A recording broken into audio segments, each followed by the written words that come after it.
Hey guys, so we're back again with another PCB review, and in this project I designed my own switching power supply unit from scratch. I used the LMR 33630 buck converter, and the goal was to create a compact power supply capable of taking anywhere from 3.8 to 36 volts and supply a steady current output.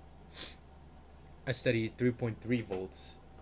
So in this video, I'll show you what I did and how I did it and where I got my information from. So here we have the data sheet, and it is from by Texas Instruments, the LMR 33630 simple switcher, a 3.8 volts.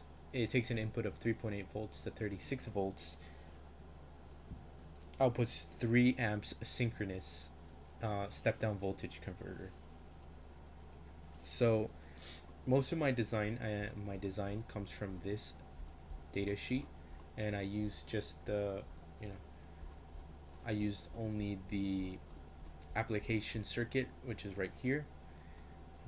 For my build specifically, I chose the 1400 kilohertz model and decided to go for all of these values down here. Now, a brief explanation of all the components here is we have CN and CHF. One is the input capacitor, 10 microfarads, the capacitor for high frequency, because this IC chip has a 1400 kilohertz frequency.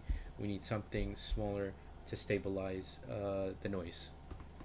We also have the VCC capacitor for that voltage rail, the C boot capacitor, which is what feeds into the MOSFET that's inside this IC chip, and it basically is what allows the switching to be done. It constantly checks for its own voltage, and that's how it works. So here it is. This is the schematic.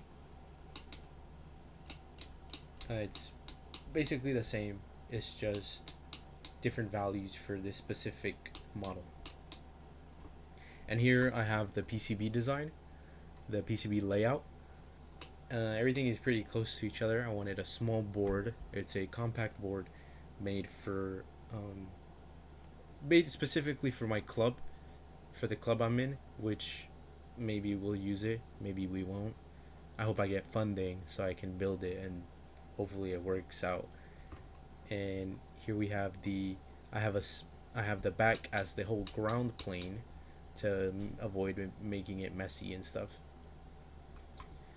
Now, as you can see, this is the application circuit in LT Spice. I brought the Spice model from Texas Instruments over onto LT Spice, and we built a circuit around the 1400 kilohertz version. So all the components are for that specific model of the chip.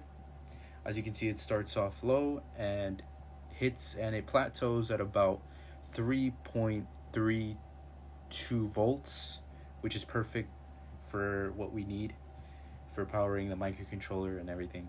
It is taking an input of 12 volts and outputs a perfect 3.3 volts, which is exactly what we need.